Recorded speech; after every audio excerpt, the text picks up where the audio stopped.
Hey guys, welcome back to my channel. तो कैसे हैं आप लोग। आज हम आप लोग के लिए स्ट्रॉन्ग गर्ल नामसुन का पार्ट 2 लेके आए हैं, जो काफ़ी इंटरेस्टिंग है। इसे एंड तक ज़रूर देखना। तो पार्ट 2 की शुरुआत में हम देखते हैं नामसुन को, जो फ्लाइट में सभी पैसेंजर्स लोग की जान बचा लेती है अपने पावर से, और फिर ये चीज़ न्यूज़ में भी आ जाती है। अब इसके बाद एयरपोर्ट पे सभी के लगेज की चेकिंग होती है, क्योंकि उन लोगों को ड्रग्स जो डील करता है उसको पकड़ना था। सबके सामान में चेकिंग होने के बाद जब नामसुन के लगेज की चेकिंग होती है, तब उसके लगेज से उसके वाइट हॉर्स का हेयर और बोन निकलता है, और वहाँ पे चेक करने वाला कीम ही होता है। लेकिन वो उसको ये चीज़ वापस नहीं देता है और उसे बोलते हैं कि ये चीज़ चेकिंग के लिए जाएगा। अब उसके बाद उसके लगेज से एक जादू टाइप की छड़ी निकलती है जो गोल्ड की होती है, और वो उसे वापस नहीं करता है और बोलते हैं कि ये भी चीज़ चेकिंग के लिए जाएगा। लेकिन नामसुन उसे ये नहीं ले जाने देती है और उसको बोलती है कि ये मेरी मॉम को ढूंढने में मदद करेगा, इसीलिए मैं तुम्हें ये चीज़ नहीं दूंगी। तभी किम उसे बोलते क्या तुम अपनी मॉम को यहाँ ढूंढने आई हो कोरिया में। वो बोलती है कि हाँ। तो वो फिर उसे बोलता है कि ठीक है, मैं तुम्हारी मॉम को ढूंढने में तुमसे हेल्प करूंगा। और फिर यहाँ पे नामसुन उसे प्रॉमिस लेती है। अब फाइनली नामसुन कोरिया पहुंच जाती है, तो वो देखती है और काफ़ी खुश नजर आती है। अब उसके बाद वहाँ पे वो रहने के लिए एक होटल में जाती है, जहाँ पे उसने एडवांस में पेमेंट करके अपने लिए एक होटल का रूम बुक करवा लिया था। और वहाँ की ओनर उसे बोलती है कि जिसका भी ये घर है वो लोग 3 महीने बाद आएंगे, तब तक तुम यहाँ पे आराम से रह सकती हो। उधर हम देखते हैं कि नामसुन की मॉम को, यानी कि मिसेस ह्वेंग को शक होता है कि ह्वाजा जो उनके साथ रह रही है वो शायद उसकी बेटी नहीं है, क्योंकि उन लोगों की जो पावर है, अगर तीनों में से किसी को भी हर्ट होता है तो तीनों चीज़ें इस चीज़ को फील करते हैं, तो उसको शक होता है और वो आगे का प्लान करती है। नेक्स्ट सीन में हम देखते हैं किम वो सब सामानों की टेस्टिंग करवाता है जो उसने नामसुन के लगेज से लिया था, जहाँ पे उसे पता चलता है कि वो छड़ी कोई नॉर्मल नहीं थी, वो गोल्ड की थी और बीच में उसके डायमंड लगा हुआ था। इधर मिसेस ह्वेंग मिसेस पार्क को बार बार कॉल करती है। मिसेस पार्क अपने घर में रहती है और उसकी हालत बहुत ख़राब रहती है और वो किसी का भी फ़ोन नहीं उठा रही होती है। अब यहाँ पे मिसेस ह्वेंग को चिंता होती है, तो वो मिसेस पार्क से मिलने जा रही होती है। लेकिन तभी उतनी ही देर में मिसेस पार्क अपने बालकनी से बिल्डिंग से नीचे कूद जाती है, सुसाइड कर लेती है। तभी मिसेस ह्वेंग आती है और वो ये चीज़ देख के शॉक्ड हो जाती है कि इसने सुसाइड क्यों किया। नेक्स्ट सीन में मिसेस ह्वेंग अपने असिस्टेंट को मिसेस पार्क के फैमिली के बारे में बताती है कि उसकी फैमिली को कहीं किसी चीज़ की ज़रूरत ना पड़े, और वो खुद भी उन ड्रग्स डीलर के बारे में ढूंढने की कोशिश करती है। और उसको नामसुन की भी चिंता होती है और उसका अभी गोल बन जाता है कि वो अपनी बेटी को ढूंढ के ही रहेगी। उधर हम देखते हैं किम को, जो नामसुन को फ़ोन करता है, लेकिन वो फ़ोन नहीं उठाती। इधर नामसुन के घर पे वो लोग आ जाते हैं जिनका ये घर होता है, जो लोग 3 महीने बाद आने वाले होते हैं, और वो लोग इस घर में नामसुन को रहने देते हैं, उसको घर से बाहर निकाल देते हैं और बोलते हैं कि ये हम लोग का घर है। अब बेचारी नामसुन तो एडवांस से पेमेंट कर चुकी थी, अब उसको ना चाहते हुए भी उस घर से निकलना पड़ता है। उसकी ओनर ने उसके साथ चीटिंग की। इधर हम देखते हैं ह्वाजा को, जिसको उसके घर का एक सीक्रेट रूम मिल जाता है और वो उसी में एंटर करती है चोरी चुपके। अब उस रूम में मिसेस वैंग के अलावा कोई भी एंटर नहीं करने की परमिशन थी, लेकिन वो घुस जाती है। तभी पीछे से असिस्टेंट आ जाते हैं और उसको बोलती है कि इस रूम में कोई भी अलाउ नहीं है, और उस रूम में एक लॉकर रहता है जिसको वो खोलने बोलती है, लेकिन वो कहती है कि मिसेस वैंग के अलावा इसे कोई भी लॉक नहीं कर सकता।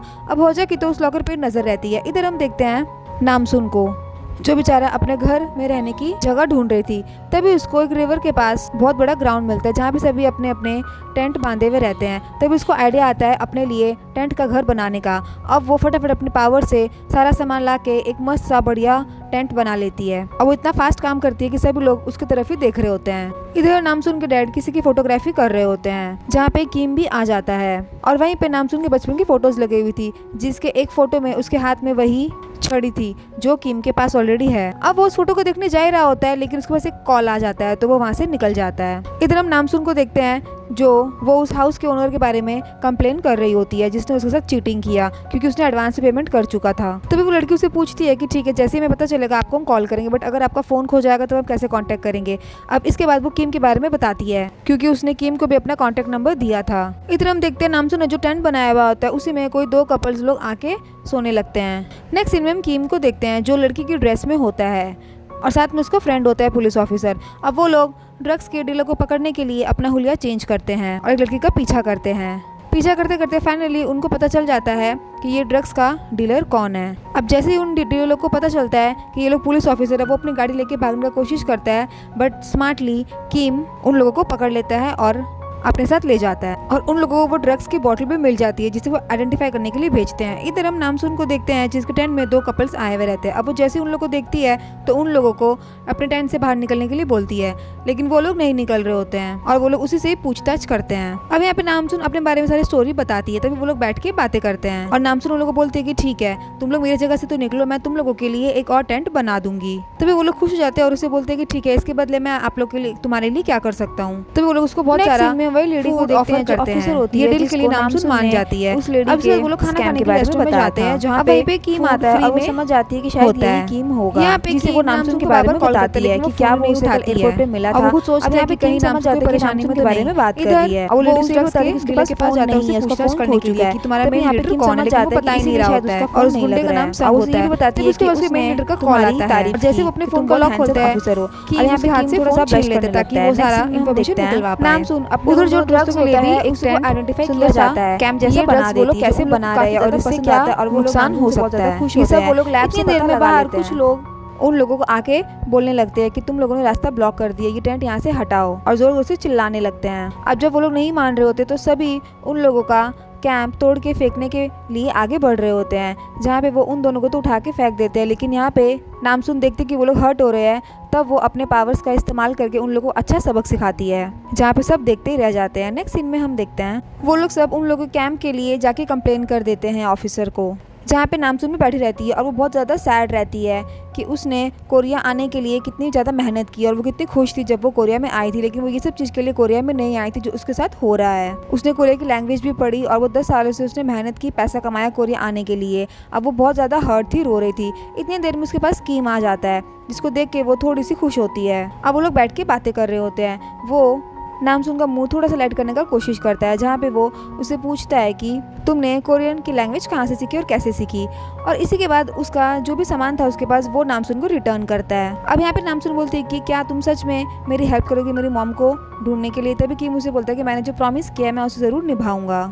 इधर हम हवजा को देखते हैं जो फेक डॉक्टर बन के मिसेस हैवेंग के साथ रह रही होती है। वो अपने गैंग से मिलने आती है क्लब में, जहाँ पे वो मिसेस हैवेंग के बारे में सब कुछ बताती है कि उसके घर में उसका सीक्रेट रूम है और वो बहुत ज्यादा रिच है और उसकी नजर तो उस लॉकर रूम में ही रहती है और उसी के बारे में वो अपने गैंग से बात कर रही होती है। अब यहाँ पे एक चीज बहुत मस्त होती है, उसका फोन मिसेस हैवेंग के असिस्टेंट के साथ कनेक्ट था, जहाँ पे ये सारी बातें वो उस घर में बैठ के सब सुन रही थी कि हवजा अपने गैंग से क्या बात कर रही है। नेक्स्ट सीन में हम नामसून को देखते हैं जो कहती है कि जब मेरी मॉम मिल जाएगी तो तुम मुझे इन्फॉर्म करना। अभी यहाँ पे कीम कहता है कि तुम्हारे पास तो फ़ोन भी नहीं है तो मैं तुम्हें कैसे इन्फॉर्म करूंगा। अब यहाँ पे नामसून उसे कहती है कि काश मेरे पास मेरा फ़ोन होता और वो स्कैमर लेडी मिल जाती, तभी मैं उसे अपना पैसा सारे वापस लेके अपना नया फ़ोन खरीद लेती। और तुम लोगों की तो रिस्पॉन्सिबिलिटी है पहले स्कैमर को फर्स्ट फाइंड आउट करने के लिए।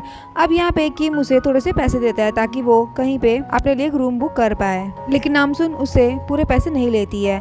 थोड़े से पैसे लेके उसे बोलती है कि मुझे जल्दी से अगर जॉब मिल जाएगी तो मैं सबसे पहले तुम्हारा पैसा रिटर्न करूंगी, और किम से उसका घर पूछती है। तभी वो उसे इशारों में बताता है कि वो जो बिल्डिंग है उसके टॉप फ्लोर में मेरा घर है। उधर हम देखते हैं किम का जो सीनियर होता है वो वही नामसून के कैंप को हटवाने के लिए बोलता है, ऑर्डर देता है। तभी यहाँ पे किम बात संभाल लेता है और अपने सीनियर से कहता है कि जो लोग होमलेस है हमें उन लोगों पे पहले ध्यान नहीं देना चाहिए, ना ही उनके साथ ऐसा करना चाहिए। जो लोग स्कैम करते हैं उन लोगों को पहले हमें पकड़ना चाहिए, और ये बात वो बहुत ही कॉन्फिडेंस से अपने सीनियर से कहता है। नेक्स्ट सीन में किम अपने घर पे पहुंचता है और वहाँ पे वो अपने फ्रेंड को कॉल करता है और 2003 से लेकर 2016 तक की सारी लिस्ट मांगता है जो लोग मिसिंग है। अब वो ये सब काम नामसून के लिए ही कर रहा होता है ताकि वो उसकी मॉम को ढूंढ पाए। अब उसके बाद वो मस्त अपना बियर एंजॉय करता है, डांस करता है गाना चला के, और उधर नामसून के पास तो पावर रहती है और वो दूर से ही किम को ये सब करते हुए देख लेती है और खुद फिर हंसती है। नेक्स्ट सीन में हम देखते हैं नामसून की ग्रैंड मदर को जो मस्त तैयार होकर कहीं जा रही होती है, लेकिन पार्किंग लॉट में किसी ने उसकी गाड़ी के आगे अपनी गाड़ी पार्क कर दी थी। अब वो उस बंदे को फ़ोन भी करती है, लेकिन वो उल्टा इसी की इंसल्ट कर देता है और बोलता है कि तुमको जो करना है मेरी गाड़ी के साथ करो। अब उसके पास तो पावर होती है और वो अपने पावर से उसकी गाड़ी को कॉर्नर में जाके उल्टा खड़ा कर देती है उसको सबक सिखाने के लिए। अब जब वो आके अपनी गाड़ी देखता है तो उसके तो होश ही उड़ जाते हैं। उधर हम देखते हैं नामसून की मॉम को यानी कि मिसेस हैवेंग को, जिसको हवजा के बारे में पता चलता है और उसकी असिस्टेंट उसे बताती भी है कि आपको हवजा की रिकॉर्डिंग सुननी है, लेकिन वो मना कर देती क्योंकि वो समझ जाती है कि वो उसकी रियल डॉटर नहीं है। और अब उसके असिस्टेंट उसे पूछते कि अब आगे क्या करना है, तभी वो उसे बोलती है कि तुम चालाकी से हवजा पे नज़र रखो कि वो आगे आगे क्या स्टेप उठाती है। अब यहाँ पे मिसेस वैंग को पता चल जाता है क्योंकि वो अपने पावर वजह से फील कर सकती है और उसको ये एहसास हो जाता है कि उसकी बेटी नामसुन करंटली अभी कोरिया में ही है और वो जल्द उसको ढूंढ निकालेगी। नेक्स्ट सीन में हम हवाजा को देखते हैं जो फ़ोन में नामसुन की वीडियो देख रही होती है कि कैसे वो अपने पावर से उसने कैंप बनाया था। अब यहाँ पे वजह को शक होता है, तभी उसकी मॉम आती है पीछे से और वो अपनी मॉम से परमिशन लेती है कि वो अपने फ्रेंड्स के साथ हैंग आउट करने जा सकती है या नहीं। अब यहाँ पे तो मिसेस वैंग को गुस्सा आता है लेकिन वो सब कुछ चुपचाप देखती है। नेक्स्ट सीन में हम देखते हैं नामसुन के पास किम आता है उसका हालचाल पूछने के लिए और वो उसको अपना फोन भी देता है क्योंकि उसके पास फोन नहीं था और कहता है कि जब तक तुम्हें तुम्हारा फोन नहीं मिल जाता तुम मेरा फोन यूज कर सकती हो। अब नामसुन तो जल्दी थी क्योंकि उसको अपने फ्रेंड्स लोगों के साथ कहीं पे जाना था, इसीलिए उसको जाते जाते रात के बारे में बता के जाती है कि तुम रात को कैसे अपने बियर के साथ एंजॉय कर रहे थे और डांस कर रहे थे। अब इसके बाद तो किम सोचते ही रह जाता है कि ये लड़की है कौन, इसको कैसे पता कि मैं रात को क्या कर रहा था। उधर हम देखते हैं मिसेस वैंग को जो कि क्लब में जाती है। अब उस क्लब में एक रूम में जा रही होती है कि पीछे से उसे एक जन रोक लेता है और उसे बोलता है कि तुम्हें इस रूम में एंटर करने की परमिशन नहीं है। उधर हम नामसुन को देखते हैं जो अपने कैंप में बैठी होती है और जॉब सर्च कर रही होती है। इतनी देर में उसके पास किम का फोन आता है जो उसे बोलता है कि कल जाके अपने पासपोर्ट की फोटो तुम ले आना। वो कुछ और बोलना चाहता था बट वो पहले ही फोन काट देती है। अब नामसुन वही एड्रेस पे जाती है जो किम ने उसे कार्ड दिया था और वो कार्ड किसी और का नहीं बल्कि नामसुन के डैड की ही शॉप थी। अब वो वहाँ पे पहुँचती है लेकिन उसको लेट हो जाता है तो उसके डैड ने उसकी शॉप बंद कर रही होती है। अब वो वापस घूम के जाने लगती है लेकिन उसके डैड उसे एक झलक देखते हैं तो उसे रोक लेते हैं और उसे देखते ही रहते हैं और शायद वो समझ जाते हैं और यहीं पे हमारा ये पार्ट खत्म होता है। सो गाइस आपको ये पार्ट कैसा लगा हमें कमेंट करके जरूर बताइए। इसका नेक्स्ट पार्ट आपको चाहिए या नहीं ये भी हमें कमेंट में जरूर बताइए। अगर आपको ये वीडियो पसंद आए तो इसे लाइक कर दीजिए और हमारे चैनल को सब्सक्राइब कर दीजिए। तब तक के लिए स्टे कनेक्टेड, बाय बाय।